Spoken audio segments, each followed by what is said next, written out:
அம்ரித் பாரத் திட்டத்தின் கீழ் நாடு முழுவதும் மேம்படுத்தப்பட்ட 50க்கும் மேற்பட்ட ரயில் நிலையங்களை பிரதமர் மோடி வரும் 19ஆம் தேதி காணொலி மூலம் திறந்து வைக்க உள்ளார். ரயில்வேயில் அம்ரித் பாரத் என்ற புதிய திட்டத்தின் கீழ் முதல் கட்டமாக 508 ரயில் நிலையங்களை 24,470 கோடியில் மேம்படுத்தும் பணிகள் கடந்த ஒரு ஆண்டாக நடைபெற்று வருகின்றன.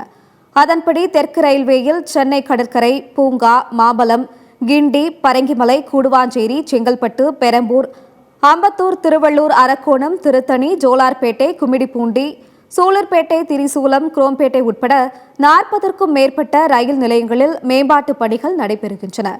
இந்நிலையில் நாடு முழுவதும் மேம்பாட்டு பணிகள் நிறைவடைந்த 50க்கும் மேற்பட்ட ரயில் நிலையங்களை பிரதமர் மோடி ஏப்ரல் 19ஆம் தேதி காணொலி வாயிலாக திறந்து வைக்க உள்ளார். இதில் தெற்கு ரயில்வேயில் மேம்பாட்டு பணிகள் முடிவடைந்த பரங்கிமலை, சூலூர்பேட்டை, சாமல்பட்டி, சிதம்பரம், மன்னார்குடி, போலூர், ஸ்ரீரங்கம், திருவண்ணாமலை, விருத்தாச்சலம் உட்பட 13 ரயில் நிலையங்கள் திறக்கப்பட உள்ளன.